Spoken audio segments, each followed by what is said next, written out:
नमस्कार दोस्तों, मेरा नाम रवि गोयल है। आज के इस वीडियो में हम सीजीपीएससी मुख्य परीक्षा के प्रश्न पत्र 4 के भाग 2 की चर्चा करेंगे। अगर मैं सीजीपीएससी मुख्य परीक्षा के प्रश्न पत्र 4 के भाग 2 की बात करता हूं तो यह होगा योग्यता परीक्षा, तार्किक योग्यता एवं बुद्धिमत्ता परीक्षण का भाग।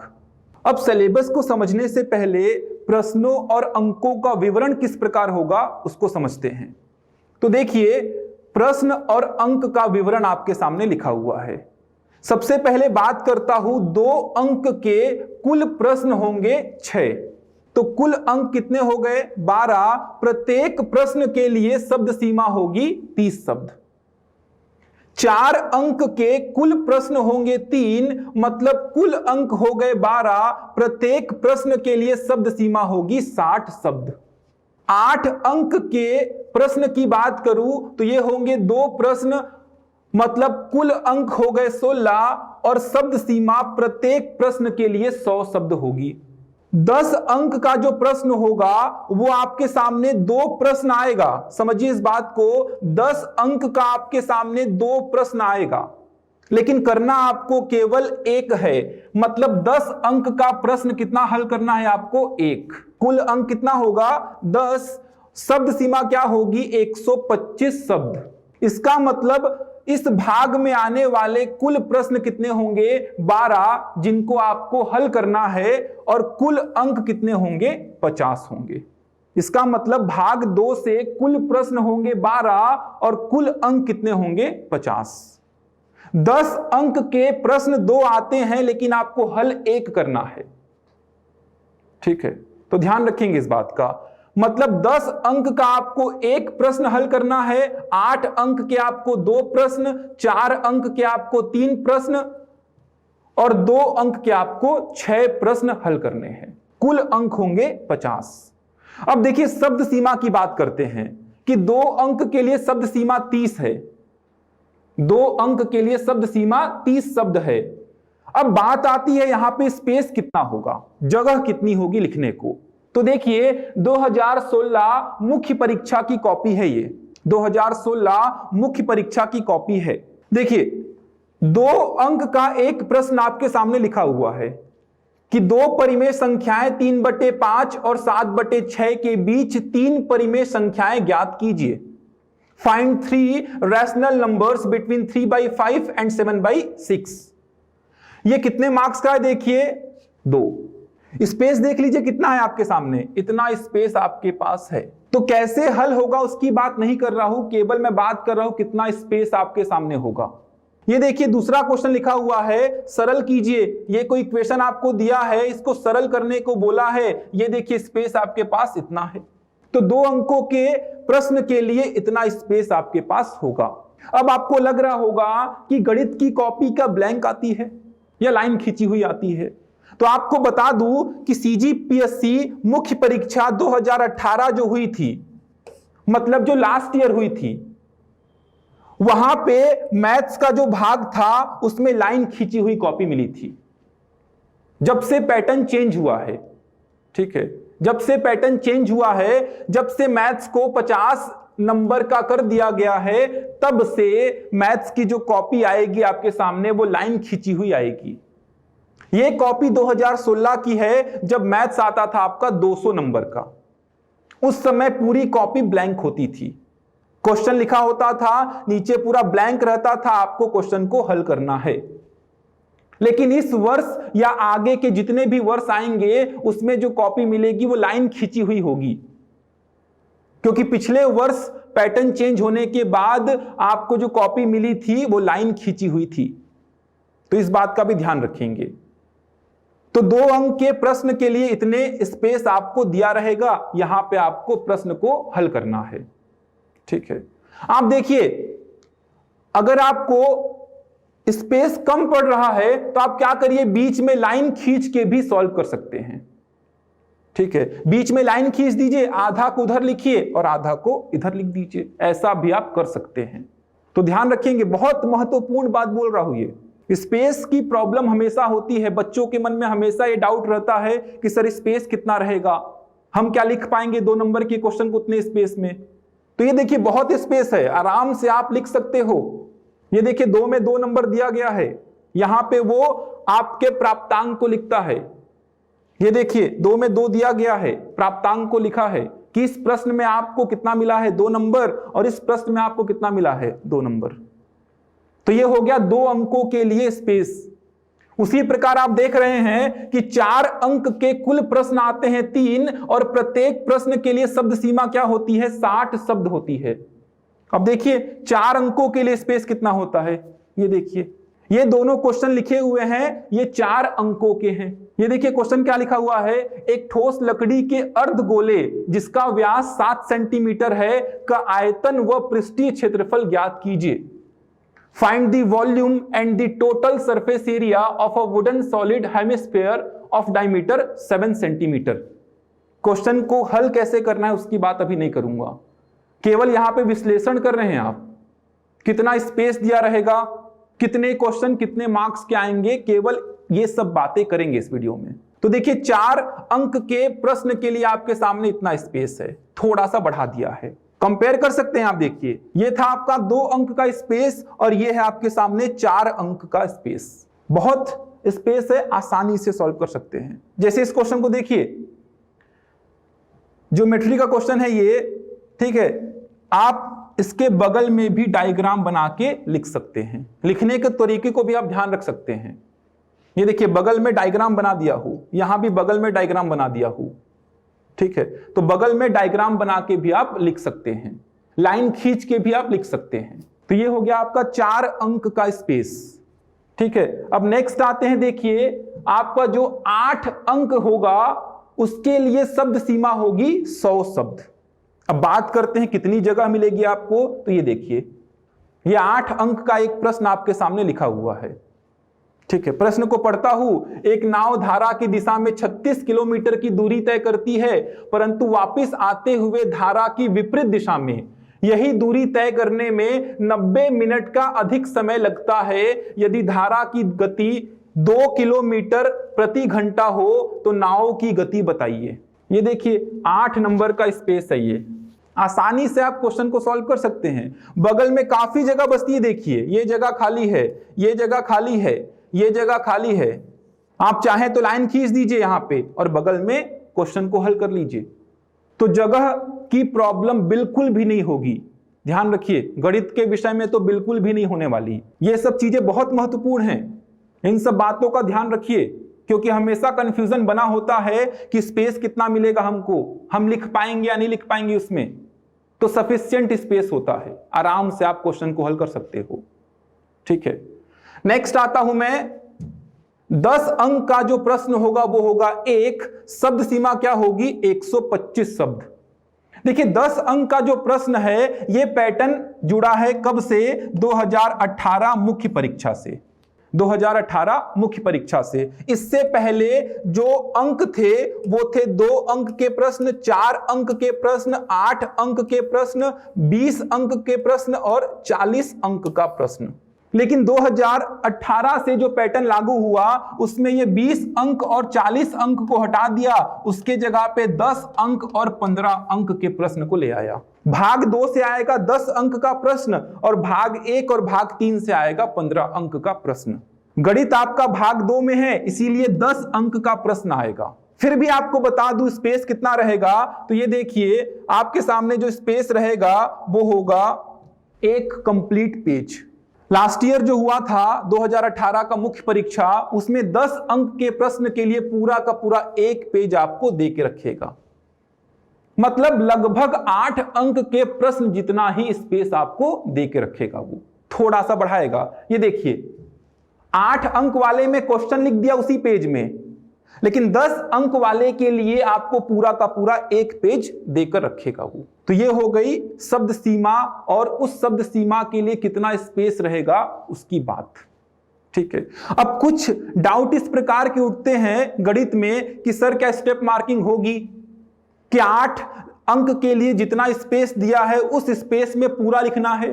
कभी कभी ऐसा होता है कि आपका जो उत्तर है, आपका जो सॉल्यूशन है वो 4 लाइन में हो जाता है, मान लीजिए 8 नंबर के लिए आपको इतना स्पेस दे के रखा है, लेकिन आपका जो कैलकुलेशन है वो आधे में ही कंप्लीट हो गया। तो आपको ये डाउट आता है क्या इसको भी भरना है पूरा पेज? ये डाउट आएगा आपके मन में, क्या ये भी पेज पूरा भरना है, क्योंकि आपको 8 नंबर के लिए ये पूरा पेज दे के रखा है। तो देखिए ऐसा कुछ नहीं है, गणित के विषय में तो ऐसा कुछ भी नहीं है। ऐसा नहीं कि 8 नंबर के लिए आपको इतना जगह दे के रखा है तो पूरा भरना है आपको। देखिए उसके भी एग्जांपल समझाता हूं आपको। ये देखिए 2 अंक के लिए आपको इतना स्पेस दे के रखा था, लेकिन सॉल्यूशन मेरा हो गया आधे स्पेस में ही।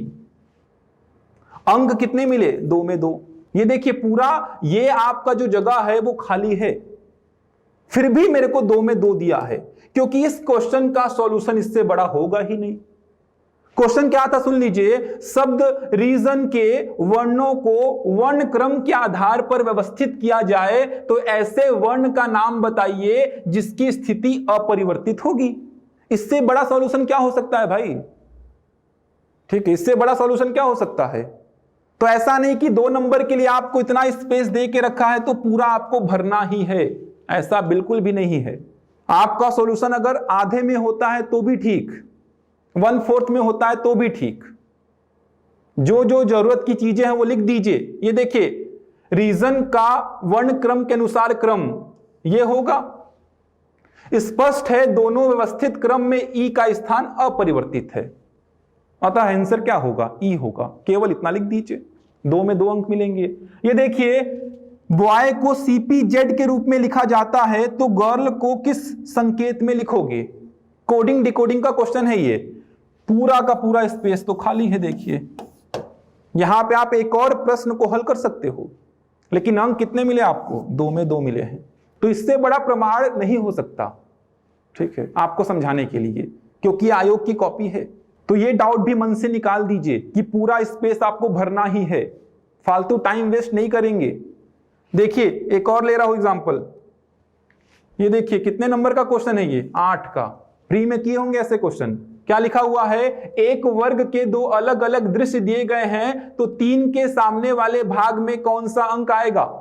2 different views of a cube are given below, find the number which is opposite to 3 या इन फ्रंट ऑफ 3, कुछ भी बोल सकता है वो। तो देखिए पासे का क्वेश्चन मान सकते हो, इतने में सॉल्यूशन कंप्लीट हो गया। 8 नंबर का क्वेश्चन था, 4 लाइन में कंप्लीट हो गया इसका सॉल्यूशन। पूरा का पूरा पेज तो खाली है, लेकिन 8 में 8 नंबर दिया है वो। समझ पा रहे हैं? 8 में 8 नंबर दिया है वो। तो ये डाउट भी अपने मन से निकाल दीजिए कि पूरा भरना है आपको पेज को, ठीक है। पूरा भरने के चक्कर में आपका टाइम वेस्ट होगा और कुछ नहीं होगा। पूरा भरेंगे तो भी 8 में 8 मिलेगा, सॉल्यूशन जितना लाइन में आ रहा है उतना लिखेंगे तो भी 8 में 8 ही मिलेगा आपको। क्लियर है यहां तक? एक और डाउट मन में आता है, क्या स्टेप मार्किंग होती है? ठीक है, एक और डाउट आता है, क्या स्टेप मार्किंग होती है क्या? तो उसको भी समझ लीजिए। ये देखिए स्टेप मार्किंग का एग्जांपल समझा रहा हूं आपको। 4 अंक का प्रश्न था ये, ठीक है, 4 अंक का प्रश्न था। यहां पे गड़बड़ी हुई, यहां पे गड़बड़ी हुई कुछ, ठीक है। यहां पे देखिए कुछ ना कुछ गड़बड़ी हुई है कैलकुलेशन में, यहां पे कुछ ना कुछ गड़बड़ी हुई है। तो 4 में कितना दिया है? 2 दिया है, क्योंकि ये समीकरण सही था, ये समीकरण भी सही था, तो 2 नंबर आपको दे के रखा है। स्टेप मार्किंग होती है, समझ पा रहे हैं? स्टेप मार्किंग होती है। देखिए ये सही था, 4 में 4 दे दिया है आपको। यहां भी समझ सकते हैं, देखिए कितना स्पेस तो खाली है, फिर भी 4 में 4 दिया है वो। तो इन बातों को समझिए आप। स्टेप मार्किंग किया है, यहां पे गड़बड़ी था, ठीक है, ये इक्वेशन सही था, ये इक्वेशन सही था, ये इक्वेशन सही थे, यहां पे कैलकुलेशन में गड़बड़ी हो गई। तो ऐसा नहीं कि 4 में 4 काट दिया है वो, 4 में 2 दिया है, 2 नंबर क्या किया वो? कट कर दिया है,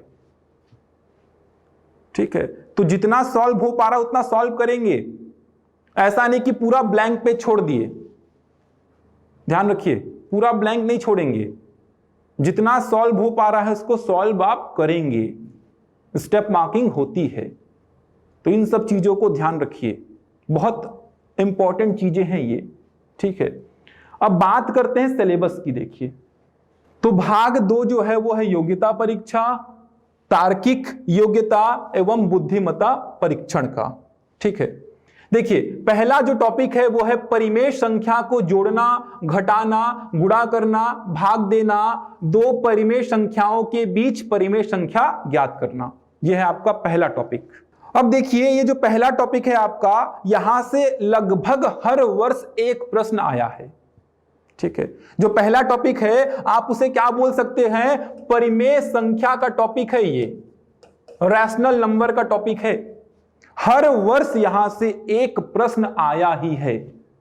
अब प्रश्न कैसे होंगे उसको समझते हैं एक बार। देखिए परिमेय संख्या से जो क्वेश्चन आते हैं वो मेनली दो टाइप के होते हैं। पहला जो टाइप होगा वो इस प्रकार का होगा कि आपको बोल दिया 0.67 का बार को परिमेय संख्या के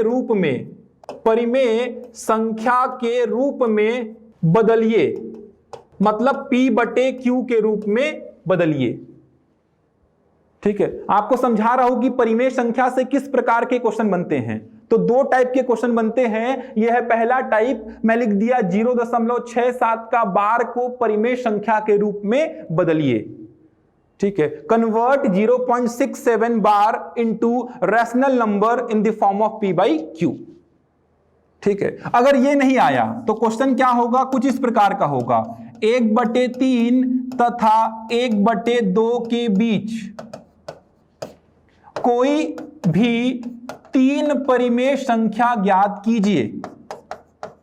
कोई भी 3 परिमेय संख्या ज्ञात कीजिए। Find any 3 rational number between 1/3 and 1/2। Confirm है हर साल या तो इस वैरायटी का क्वेश्चन पूछा है या तो इस वैरायटी का क्वेश्चन पूछा है। इसका मतलब परिमेय संख्या से 2 नंबर का एक क्वेश्चन मान के चलिए आएगा ही। या तो बार वाला क्वेश्चन होगा या दो परिमेय संख्या के बीच में परिमेय संख्या निकालने को बोलेगा। जैसे आप 2016 का पेपर देखिए, उसमें देखिए 2 परिमेय संख्या के बीच में 3 परिमेय संख्या ज्ञात कीजिए, क्वेश्चन दिया है ये। 2017 का पेपर देखेंगे तो बार वाला क्वेश्चन पूछा है। ठीक है, वो डेटा याद नहीं आ रहा है मेरे को, लेकिन 2017 मुख्य परीक्षा का क्वेश्चन देखेंगे तो उसमें बार वाला क्वेश्चन पूछा है वो। इसका मतलब यह हुआ कि परिमेय संख्या से एक क्वेश्चन 2 नंबर का तो मान के चलिए इस वर्ष भी मिलेगा आपको। ठीक है, वो या तो बार वाला क्वेश्चन होगा या तो 2 परिमेय संख्या के बीच में परिमेय संख्या पूछेगा। ठीक है, कैसे कैलकुलेशन करना है उसकी बात नहीं कर रहा हूं भी मैं, केवल मैं क्वेश्चन का टाइप बता रहा हूं, कौन सा टाइप का क्वेश्चन बनता है। कैलकुलेशन आपको आगे के वीडियो में समझाऊंगा। केवल अभी समझिए किस प्रकार के क्वेश्चन कितने अंकों के होंगे, और ये जो दोनों क्वेश्चन होंगे वो 2 अंक के ही होंगे। ठीक है, 4 अंक, 8 अंक, 10 अंक, यहां से परिमेय संख्या से क्वेश्चन नहीं बनने वाले। कैसे भी क्वेश्चन वो दे परिमेय संख्या से 2 अंक का ही प्रश्न होगा वो। तो ये हो गया आपका पहला टॉपिक जो कि परिमेय संख्या का था। ये देखिए सीधे लिखा है वो 2 परिमेय संख्या के बीच में परिमेय संख्या ज्ञात करना, सीधे लिख दिया है वो। तो ये जो पहली लाइन आपके सामने लिखी हुई है उससे 2 वैरायटी के क्वेश्चन बनते हैं। एक क्वेश्चन कंफर्म आता है 2 नंबर का। ठीक है, नेक्स्ट आता हूं अनुपात एवं समानुपात। अनुपात व समानुपात की परिभाषा, योगानुपात, अंतरानुपात, एकांतरानुपात, व्युत्क्रमानुपात आदि व उनके अनुप्रयोग, मतलब रेशियो एंड प्रोपोर्शनल, ये टॉपिक है आपका। तो मैं बात करता हूं कैसे क्वेश्चन बनते हैं यहां पे। तो देखिए जो रेशियो से क्वेश्चन बनेंगे, मतलब अनुपात से क्वेश्चन बनेंगे, वो बिल्कुल बेसिक क्वेश्चन होंगे। जैसे आपको A अनुपात B दे दिया, देखिए इस प्रकार के क्वेश्चन होंगे। A अनुपात B दे दिया, B अनुपात C दे दिया, क्या पूछ लिया, A अनुपात B अनुपात C पूछ लिया। बेसिक क्वेश्चन जो आप पढ़े होंगे प्री में भी तो आप पढ़े होंगे ना अनुपात। और कैसे क्वेश्चन पूछ लिया कि A अनुपात B आपको दे दिया, B अनुपात C आपको दे दिया, आपसे क्वेश्चन क्या पूछ लिया, A अनुपात C कितना होगा। बिल्कुल बेसिक क्वेश्चन। ठीक है, और भी क्वेश्चन बन सकते हैं। देखिए ऐसा क्वेश्चन बन गया कि a अनुपात b बराबर 4:3 हो तो a+2b अपॉन a+3b, इसका मान क्या होगा? a अनुपात b दे दिया 4:3, तो आपसे पूछ लिया a+2b अपॉन a+3b का मान क्या होगा। तो ऐसे बेसिक क्वेश्चन बनते हैं कितने अंक के? 2 अंक के। ठीक है, तो अनुपात से भी हर साल एक क्वेश्चन 2 अंक का पूछा ही है। ठीक है, हर साल 2 अंक का एक क्वेश्चन पूछा ही है। अगर ये बेसिक क्वेश्चन नहीं बने तो एडवांस क्वेश्चन बनेंगे।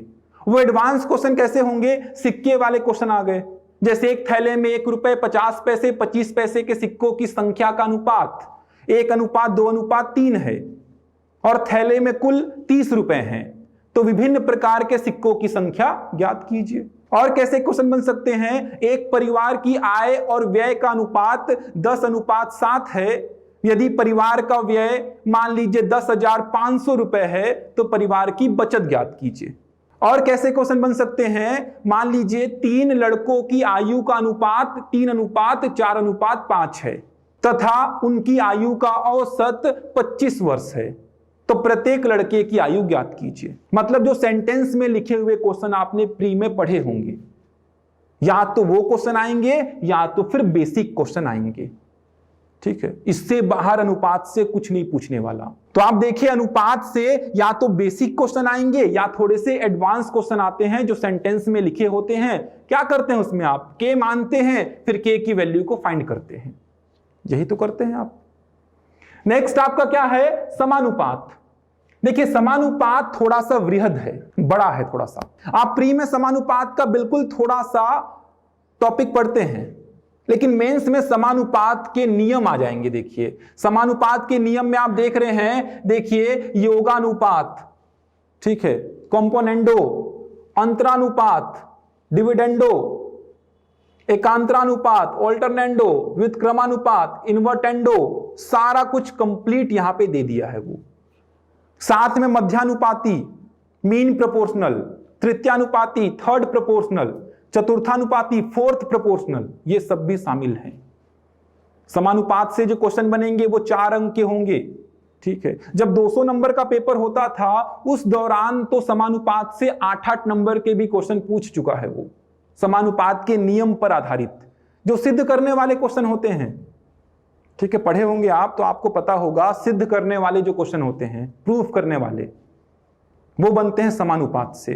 तो समानुपात के नियम योगानुपात, अंतरानुपात, योगांतरानुपात, व्युत्क्रमानुपात, एकांतरानुपात, साथ में मध्यानुपाती, तृतीयानुपाती, चतुर्थानुपाती, वित्तानुपाती, ये सारा कुछ आपको पढ़ना है। 4 नंबर का एक क्वेश्चन यहां से मिलेगा आपको। नेक्स्ट आपका है वाणिज्य गणित। इसमें पहला टॉपिक जो है वो बैंकिंग है। बैंकिंग में आपको 3 प्रकार के खातों में ब्याज की गणना करनी है। 3 प्रकार के खातों में, जिसमें पहला है बचत खाता सेविंग अकाउंट, सावधि जमा खाता फिक्स्ड डिपॉजिट और आवर्ती जमा खाता रिकरिंग डिपॉजिट। ठीक है, सेविंग अकाउंट, फिक्स्ड डिपॉजिट और रिकरिंग डिपॉजिट, ये 3 प्रकार के खाते हैं जिसमें आपको ब्याज की गणना करनी है। ठीक है, जनरली यहां से क्वेश्चन नहीं बनते, जनरली यहां से क्वेश्चन नहीं बनते हैं। अभी तक एक बारी क्वेश्चन पूछा था, वो आवर्ती जमा खाता का क्वेश्चन था। यहां से क्वेश्चन नहीं बनने का कारण पता है क्या है? ये देखिए, यहां से क्वेश्चन नहीं बनने का कारण क्या है? क्योंकि नीचे ब्याज का एक और चैप्टर आपको पढ़ना है। ये देखिए ब्याज, जिसमें आपको साधारण ब्याज और चक्रवृद्धि ब्याज पढ़ना है, simple interest and compound interest. और आपको पढ़े होंगे तो पता होगा कि बचत खाता जनरली संबंधित होता है किससे? साधारण ब्याज से, जबकि सावधि जमा खाता संबंधित होता है किससे? चक्रवृद्धि ब्याज से। और ये आवर्ती जमा खाता इंस्टॉलमेंट वाले क्वेश्चन पर आधारित होता है।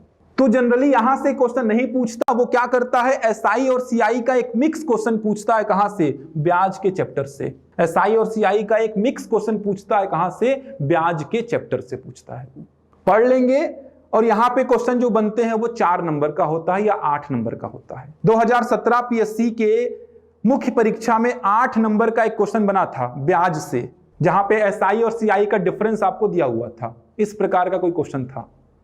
2018 पीएससी मुख्य परीक्षा में 4 नंबर का एक क्वेश्चन बना था जो कि ब्याज पर आधारित था, एसआई और सीआई पे। तो ध्यान रखेंगे 4 नंबर या 8 नंबर का एक क्वेश्चन बनता है। देखिए, जो आप बचत खाता में पढ़ रहे हैं, सावधि जमा खाता में पढ़ रहे हैं, आवर्ती जमा खाता में पढ़ रहे हैं, ब्याज में भी जनरली आप वही पढ़ते हैं। केवल यहां पे साधारण ब्याज बोल देते हैं और चक्रवृद्धि ब्याज बोल देते हैं। ठीक, नेक्स्ट आते हैं आयकर की गणना। ये देखिए, आयकर की गणना। तो इनकम टैक्स आपका पिछले 3-4 साल से नहीं पूछ रहा है। हर साल ये लगता है इस साल इनकम टैक्स आएगा, इस साल इनकम टैक्स आएगा, किसी साल नहीं आ रहा है। अब इस साल की आप तैयारी कर रहे होंगे मुख्य परीक्षा की, तो आपको लगेगा एक 10 नंबर का क्वेश्चन इनकम टैक्स आयकर की गणना से आएगा ही। हर वर्ष ऐसा ही लगता है। पिछले 3-4 वर्षों से आयकर की गणना से क्वेश्चन नहीं आ रहा है, तो आ सकता है इस वर्ष भी। ठीक है, वो आयोग के ऊपर डिपेंड करता है, लेकिन पिछले 3-4 वर्षों से नहीं आ रहा है तो हर वर्ष आप इसकी तैयारी अच्छी से करते हैं कि बड़ा क्वेश्चन यहां से मिलेगा ही। तो इस वर्ष भी आप तैयारी करेंगे। ठीक है, तो इसकी तैयारी तो आपको करनी ही है, क्योंकि अगर इनकम टैक्स का क्वेश्चन आया तो होगा आपका 10 अंक का क्वेश्चन, ध्यान रखिएगा। नेक्स्ट आते हैं, देखिए, गुणनखंड, लघुत्तम समापवर्तक, महत्तम समापवर्तक, एलसीएम और एचसीएफ, बहुत इंपॉर्टेंट चैप्टर है। हर साल यहां से क्वेश्चन बनते ही हैं। देखिए, 2017 मेंस की अगर मैं बात करूंगा तो आपको विश्वास नहीं होगा, यहां से 4 से 5 क्वेश्चन पूछा था वो। 2017 मेंस की बात करूंगा तो 2018 मेंस में अब वेटेज कम हो गया तो यहां से केवल एक क्वेश्चन बना था 2 नंबर का, जिसमें फ्रैक्शनल नंबर का एलसीएम पूछा था वो। मतलब ऐसा कुछ क्वेश्चन था वो कि 2/5, 3/7, 4/11, इसका एलसीएम निकालिए। ठीक है, पढ़े होंगे आप। फ्रैक्शनल नंबर, भिन्न संख्याओं का एलसीएम और एचसीएफ, 2 नंबर का क्वेश्चन यहां से पूछा था। ठीक है, बहुत इंपॉर्टेंट है। लघुत्तम समापवर्तक, महत्तम समापवर्तक, इसको छोड़ेंगे नहीं बिल्कुल भी। नेक्स्ट आता है वैदिक गणित। देखिए, ये पूरा पोर्शन अगर बोलूं मैं यहां से, ये देखिए, वैदिक गणित, जोड़ना, घटाना, गुणा, भाग, बीजांक से उत्तर की जांच, वर्गमूल, घनमूल, घनमूल, विकुलम और उसके अनुप्रयोग, तथा बीज गणित में वैदिक गणित विधियों का प्रयोग। ये पूरा वैदिक गणित का पाठ है, ये पूरा वैदिक गणित का पाठ है। यहां से 4 अंक का एक क्वेश्चन तो मिलेगा ही, 4 अंक का एक क्वेश्चन मिलेगा ही। वो क्वेश्चन जनरली कहां से आता है? वो आता है वर्ग, वर्गमूल, घनमूल या फिर आपका गुणा से आता है। ठीक है, पिछले 4-5 वर्षों के पेपर को मैं देखा हूं तो मेरे को यह दिखा है कि वर्ग, वर्गमूल, घनमूल और गुणा जनरली यहीं से क्वेश्चन पूछता है 4 अंक का। पढ़े होंगे आप गुणा करने की अलग अलग विधियां। ठीक है, जोड़ने की विधि, घटाने की विधि, वर्ग, वर्गमूल, घनमूल करने की विधि। तो ध्यान रखिए, गुणा, वर्ग, वर्गमूल, घन और घनमूल, इसको तो छोड़ना ही नहीं है। यहां से अच्छी से तैयारी करेंगे आप। ठीक है, जोड़ना, घटाना, भाग, यहां से क्वेश्चन बहुत कम बने हैं, बहुत पहले पूछा है। 2012-2013 में जोड़ना, यहां से एक क्वेश्चन बना था। उसके बाद गुणा करने के बहुत क्वेश्चन बन चुके हैं, वर्ग, वर्गमूल, घनमूल के बहुत सारे क्वेश्चन बन चुके हैं। नेक्स्ट आते हैं, देखिए, भारतीय गणितज्ञ। ठीक है, इसमें किसको किसको पढ़ना है? आर्यभट्ट, वराहमिहिर, ब्रह्मगुप्त, भास्कराचार्य, श्रीनिवास रामानुजन। अब देखिए, बच्चे पूछते हैं कि पढ़ें क्या उसमें। आपको उनके जन्म से कोई मतलब नहीं है कि जन्म कब हुआ, कहां पे हुआ। उनकी रचनाएं पढ़िए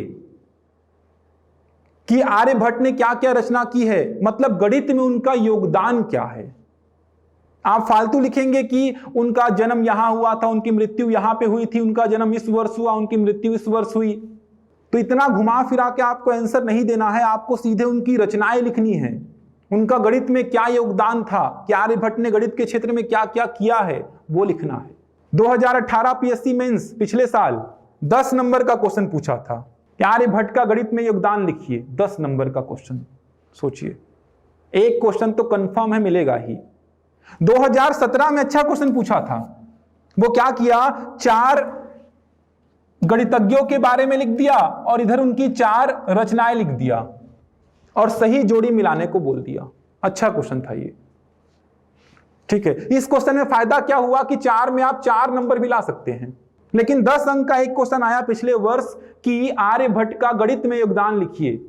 तो अब आपकी मर्जी है, आप इस क्वेश्चन को करें या ना करें, क्योंकि इसके ऑप्शन में आपको ऑप्शनल में एक क्वेश्चन और जो दिया था वो था डीआई का क्वेश्चन, ठीक है, आंकड़ों की व्याख्या का, जिसमें कि वो एक टेबल पे आधारित क्वेश्चन दिया था।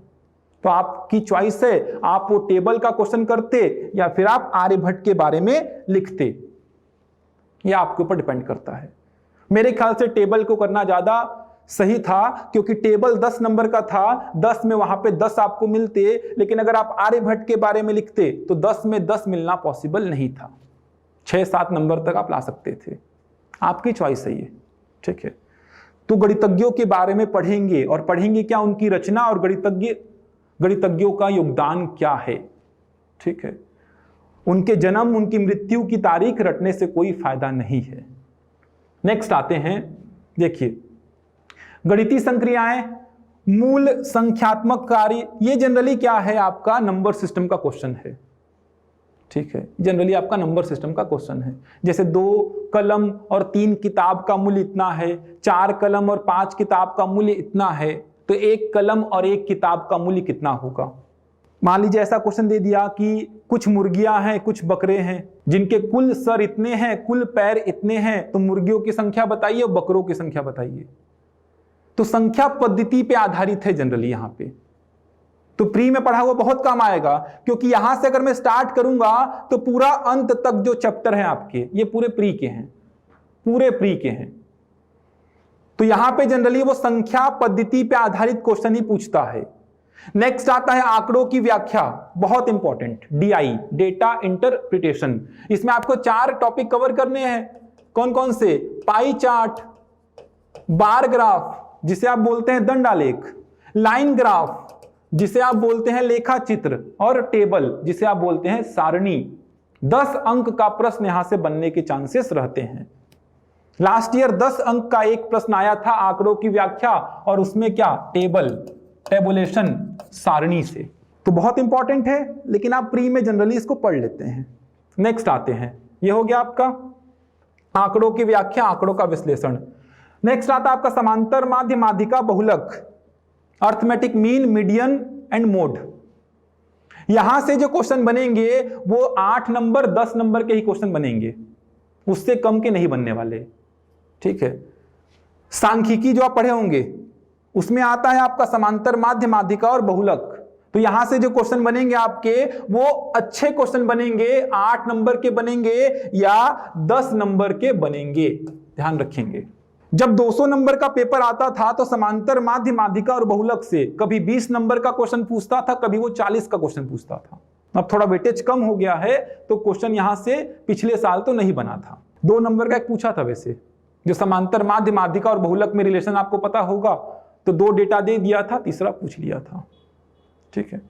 नेक्स्ट आते हैं, देखिए नेक्स्ट क्या है आपका, प्रायिकता, प्रायिकता के जोड़ एवं गुणा प्रमेय पर आधारित प्रश्न। ये भी इंपॉर्टेंट है, हर साल यहां से क्वेश्चन बनते हैं। पिछले साल भी बना था 4 नंबर का एक प्रश्न। जनरली प्रायिकता से 4 नंबर का एक प्रश्न बनता ही है, इंपॉर्टेंट है प्रायिकता मेंस के पॉइंट ऑफ व्यू से। प्री में यहां से क्वेश्चन के चांसेस कम रहते हैं, मेंस में पूछता ही है। नेक्स्ट आते हैं व्यवहारिक गणित, लाभ हानि, प्रतिशत, ब्याज, औसत, ठीक है। ये सारे चैप्टर देखिए पढ़ने ही हैं आपको। कहां से क्वेश्चन बन जाए किस वर्ष, कोई भरोसा नहीं है। क्वेश्चन जो बनेंगे लाभ हानि प्रतिशत से 2 अंक के बनेंगे आपके। ब्याज को तो पढ़ेंगे, ब्याज को नहीं छोड़ेंगे, क्योंकि वो बैंकिंग से क्वेश्चन नहीं देता, कहां से देता है, ब्याज से देता है। लाभ हानि, प्रतिशत, औसत, यहां से क्वेश्चन पूछे हैं, लेकिन 2-2 अंकों के पूछे हैं। देखिए इसी में एक क्वेश्चन था 2 अंक का, ये देखिए, ये औसत का क्वेश्चन था, कितने अंक का पूछ लिया, 4 अंक का था, सॉरी 4 अंक का क्वेश्चन था। उस समय 200 अंक का पेपर भी आता था, उसका भी फर्क पड़ता है। देखिए 15 लड़कों की औसत आयु 15 वर्ष है और 20 लड़कियों की औसत आयु 14 वर्ष है। यदि लड़के और लड़कियों को मिला दिया जाए तो 35 विद्यार्थियों की औसत आयु क्या होगी। 4 अंक का प्रश्न था, बहुत आसान था।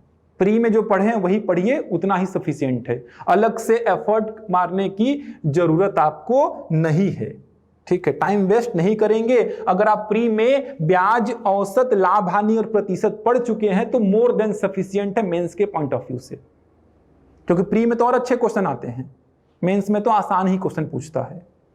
नेक्स्ट देखिए, समय, गति, दूरी, नाव, धारा, ये भी प्री का चैप्टर है जो प्री में आप तैयार कर चुके होंगे। तो जो प्री में पढ़े हैं उतना छोड़ दीजिए, अलग करने की आवश्यकता नहीं है इसमें।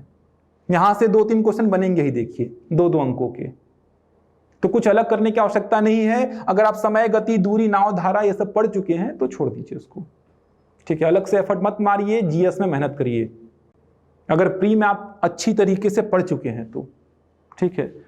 यहां से लेकर पूरा यहां तक जो सिलेबस है वो किसका है? रीजनिंग का है।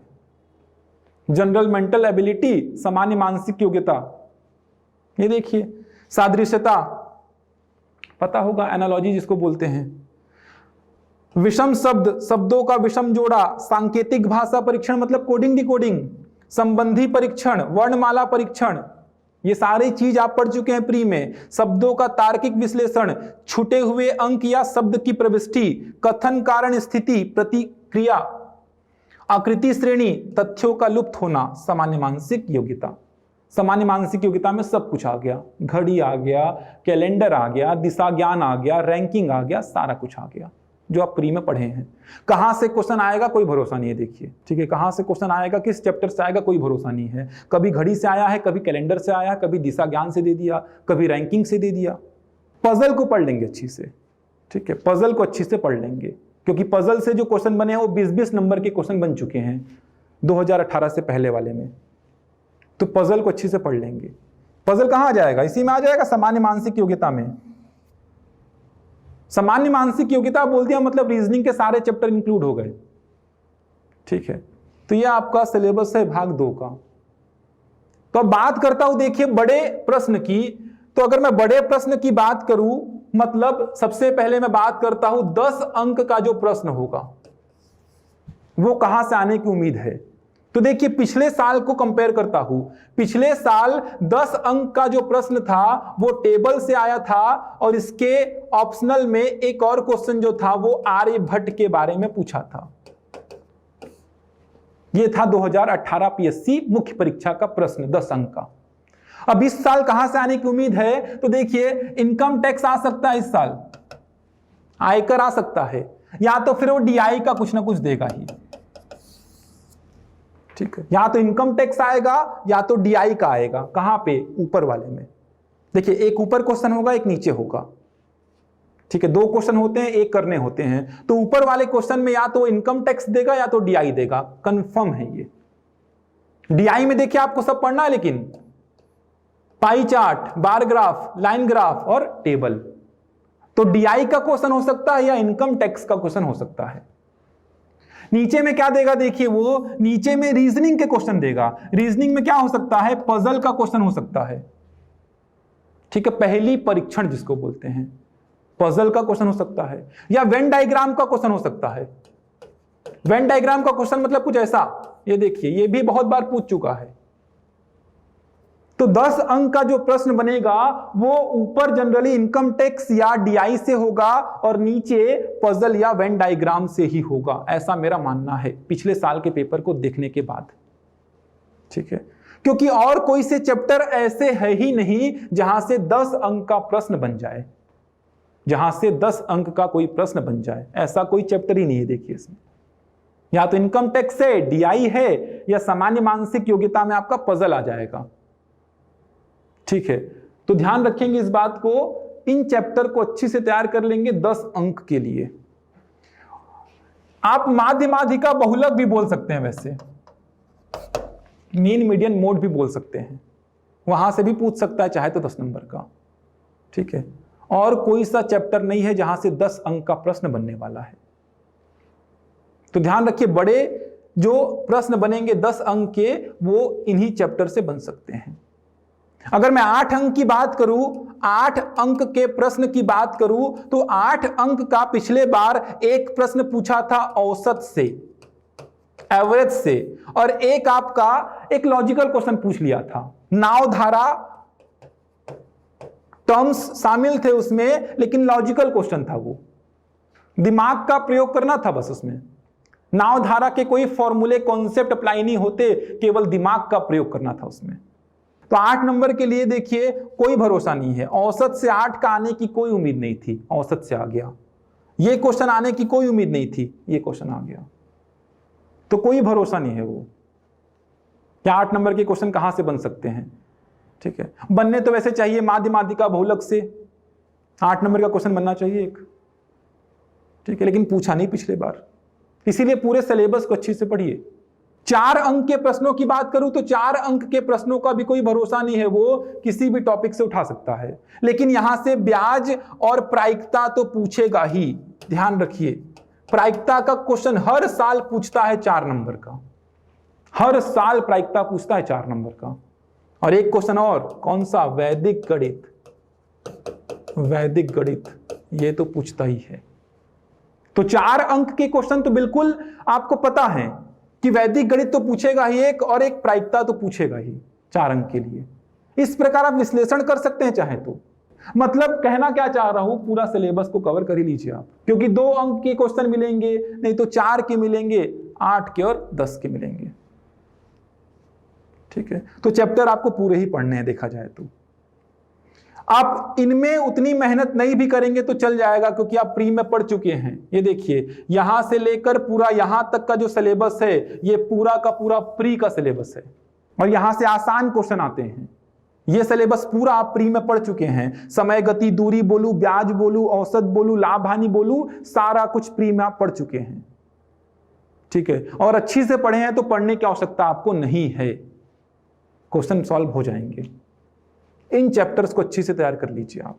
तो तैयारी करिए अच्छी से, जो इस साल एग्जाम दे रहे हैं उनको भी शुभकामनाएं हैं, अच्छी से एग्जाम दीजिए, सारे विषय को तैयार करिए। ये तो केवल मैं भाग 2 का विश्लेषण बता रहा था। और देखिए, आपको लगेगा 50 अंक का प्रश्न है, बस 50 अंक का भाग है, तो इसको लाइटली नहीं लेंगे। ठीक है, क्योंकि अभी तक का जो इतिहास है साइंस के पेपर में वो अच्छा नहीं रहा है। ठीक है, अच्छा नहीं रहा है, वो बहुत कम नंबर मिले हैं साइंस के पेपर में। ठीक है, आप टॉपर्स के भी नंबर देखेंगे साइंस के पेपर में तो बहुत कम आते हैं।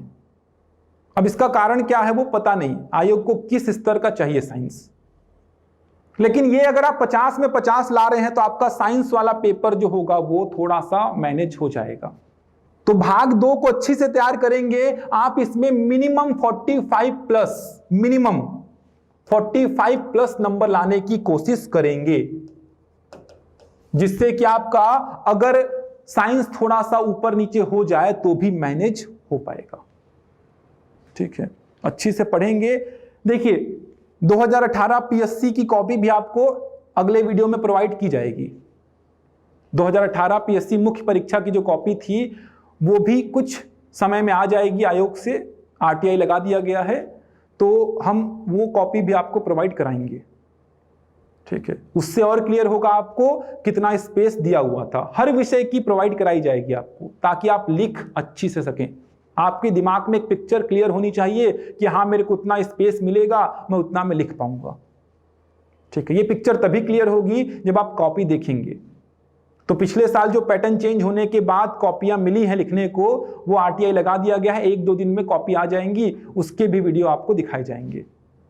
ठीक है, तो ये था आपका भाग 2 प्रश्न पत्र 4 का विश्लेषण। ठीक है, आशा करता हूं आपको समझ में आया होगा। धन्यवाद।